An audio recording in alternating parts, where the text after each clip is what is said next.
Welcome to hybrid animation using motion capture in Maya and Motion Builder 2016. My name is Mark Butler and I'm an animator and technical director. Here in this module, we'll be covering the essentials for pre-production. Creating a cinematic requires proper planning. In the game industry, this is called a game design document, or GDD. Like a script in the film industry, it's the blueprint you follow to break down exactly what you're going to produce.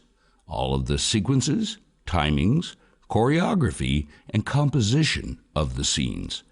In this module, we'll cover what it takes to make a good GDD, gather all the reference art, create the storyboards, and then rough in an audio scratch track to create an animatic and begin our pre-visualization. So I want to take a minute and introduce you to the Gigadisc universe. Gigadisc is a video game property that's in production right now, and we're going to be producing the cinematics during the course of this module and the subsequent modules to follow. So let me introduce you to the Gigadisc universe, and this is a very important part of pre-production. It's what we call the elevator pitch. And the idea being that if you were in an elevator with Steven Spielberg and you only had a couple of minutes to describe your project, what would you say?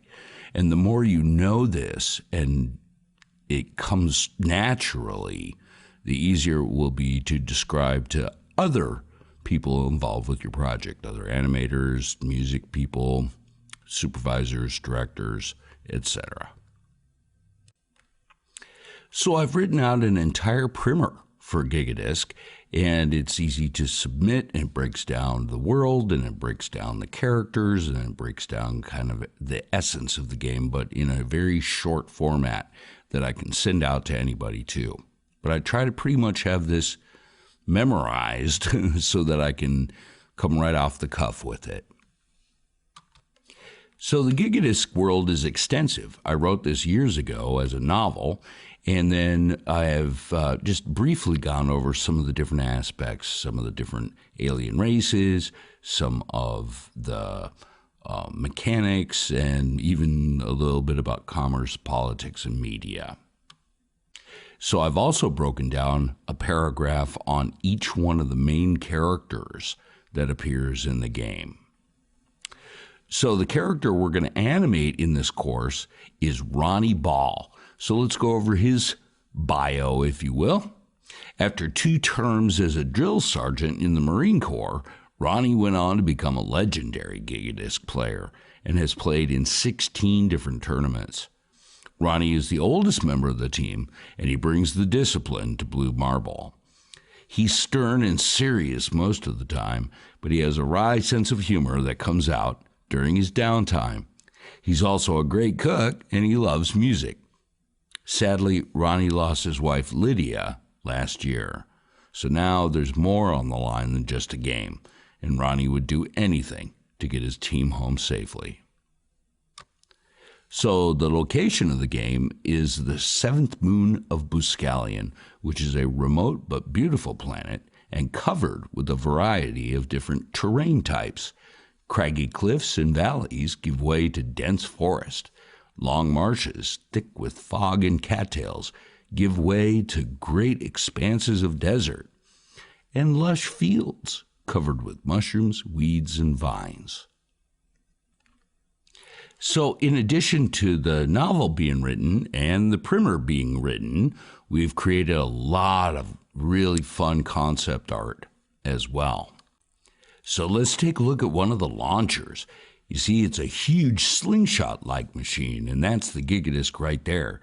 It actually uses the power of the Earth's magnetism and electricity to wind it up and shoot the Gigadisc for hundreds of kilometers at a time. Here's some concept art of the hovercraft that they use to carry that launcher from landing to landing. And here's some concept art of the Blue Betty, their spaceship that they use to get from Earth to whatever planet that they're playing on. So basically, everything about the world has been produced in word and picture, right?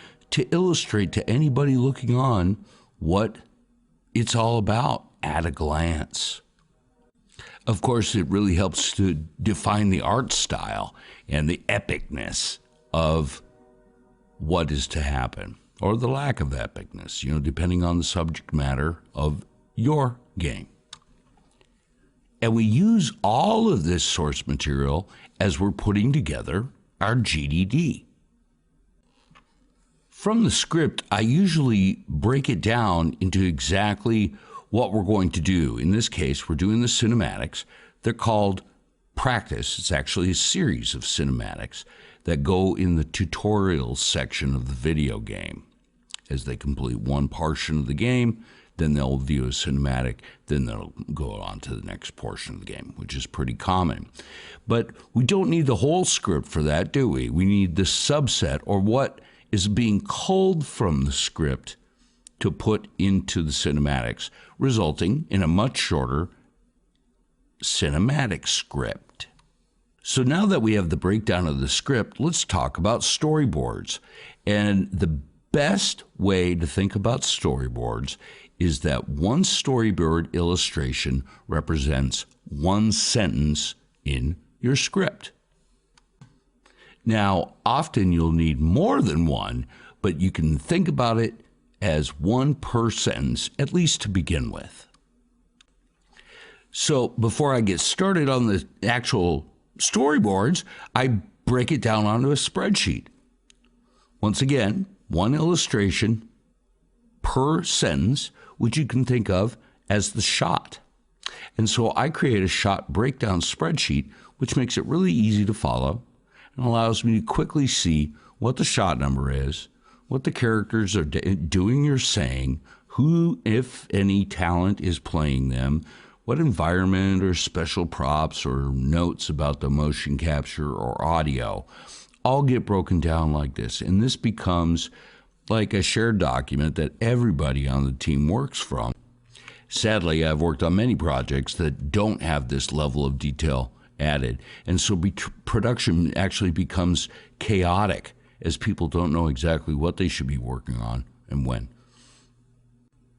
So as your project grows and goes into production, we constantly update the breakdown. So at a glance, you know where the whole production is at.